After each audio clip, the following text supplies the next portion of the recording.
Halo, Assalamualaikum warahmatullahi wabarakatuh. Perkenalkan, nama saya Dita Febrianti Putri dari Prodi Agroekoteknologi dengan NIM 220311100057. Di sini saya akan menjelaskan tentang mini riset usaha tani sawi di Kecamatan Manyar, Kabupaten Gresik dalam memenuhi tugas UTS Usaha Tani.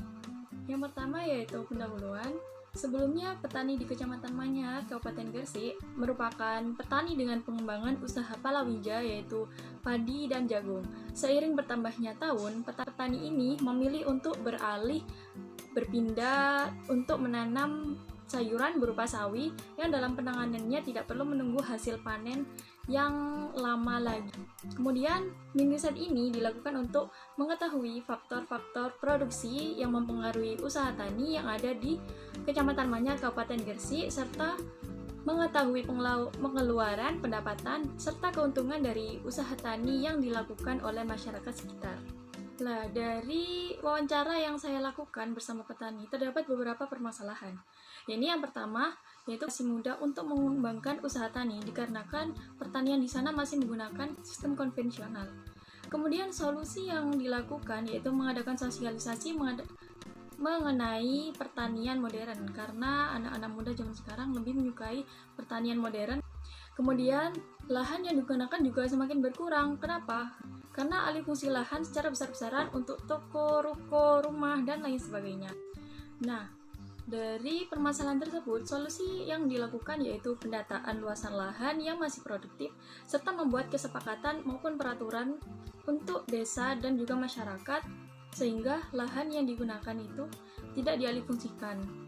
Kemudian yang ketiga yaitu ada permasalahan turunnya harga sawi saat proses turun di pasaran karena kurang tepat saat penanganan pasca panen. Nah, solusi yang digunakan yaitu diadakan evaluasi mengenai penanganan pasca panen yang cocok untuk sayur sawi. Contohnya adalah saat pengiriman dilakukan dengan cepat. Kemudian yang kedua, kemasan. Kemasan juga menentukan atau tidaknya sayur sawi ke tangan konsumen. Permasalahannya selanjutnya yaitu adanya hama di sekitar tanaman. Nah, solusi yang digunakan untuk permasalahan ini yaitu dikembangkannya pupuk organik serta dosis yang diberikan itu sesuai dengan kebutuhan nutrisi sawi tersebut, sehingga hama atau penyakit yang terserang kepada tanaman tersebut dapat berkurang. Nah, kemudian ada klasifikasi usaha tani. Yang pertama yaitu bentuk usaha tani.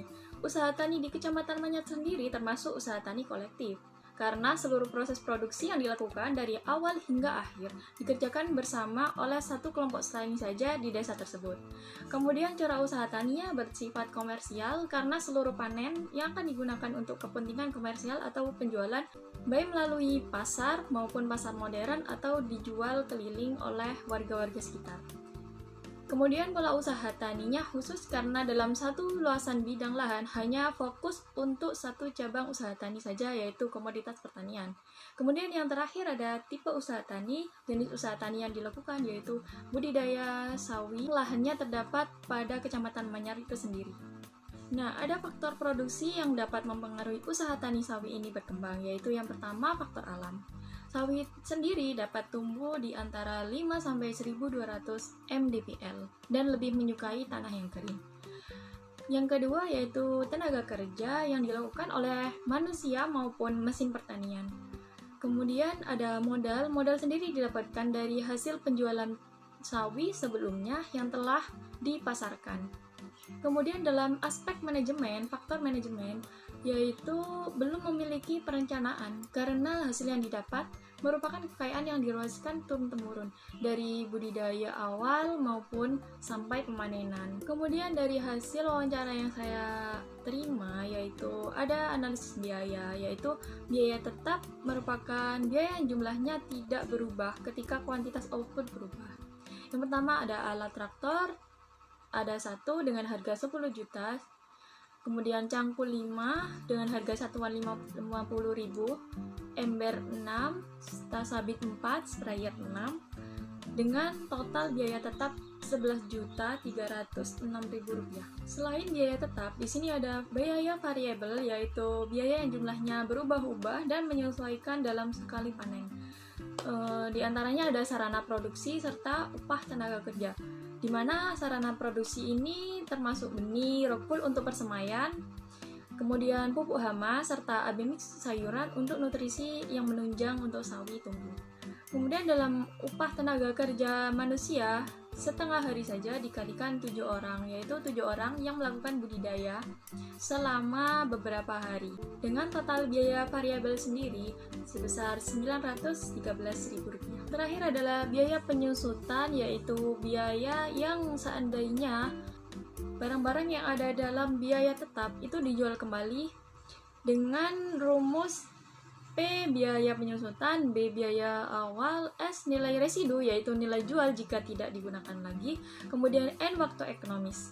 Yang pertama yaitu traktor dengan rumus P sama dengan B dikurangi S dibagi N yaitu waktu ekonomis yang berjumlah Rp1.900.000. Yang kedua ada cangkul dengan biaya penyusutan total yaitu Rp20.000. Kemudian ember dengan Rp6.000, sabit Rp9.200 serta sprayer yaitu Rp170.000. Kemudian nilai TFC didapatkan Rp2.105.200. Nah, kemudian dari biaya yang sebelumnya sudah saya paparkan, kita akan menganalisis biaya total yang dihasilkan. Yaitu yang pertama, TC merupakan biaya total sama dengan TFC, total biaya penyusutan ditambahkan TVC yaitu total biaya variabel yang dihasilkan Rp3.018.200. Kemudian dengan jumlah produksi dalam satu kali panen menghasilkan Q 1000 kg sawi dengan harga jual per kilogramnya yaitu Rp15.000. Berapa sih total penerimaan yang dihasilkan? Dapat dicari dengan rumus TR yaitu total penerimaan sama dengan Q jumlah produksi dikalikan harga jual per komoditi atau per kilogramnya. Nah, dari hasil jumlah produksi sendiri yaitu 1000 kg dikalikan 15.000 sama dengan 15 juta. Nah, untuk menghitung keuntungannya sendiri dihitung dengan P yaitu keuntungan yang diperoleh sama dengan TR yaitu total penerimaan dikurangi TC biaya total, maka diperoleh Rp11.981.800. Nah, kemudian kita masuk ke kesimpulan. Berdasarkan data yang diperoleh, sawi merupakan komoditas sayuran yang setiap hari dinanti-nanti oleh konsumen. Usaha tani yang dilakukan oleh kelompok tani di kecamatan tersebut memiliki keuntungan yang sangat besar, sehingga usaha tani tersebut layak untuk dilanjutkan. Kemudian untuk saran ditujukan untuk kepala desa setempat atau warga sekitar agar lebih banyak memberi dukungan, terutama perihal lahan yang akan digunakan untuk budidaya, serta dapat melakukan sosialisasi perihal manajemen usaha tani. Sekian pemaparan dari mini riset yang saya lakukan di Kecamatan Manyar, Kabupaten Gresik. Kurang lebihnya saya mohon maaf. Wassalamualaikum warahmatullahi wabarakatuh.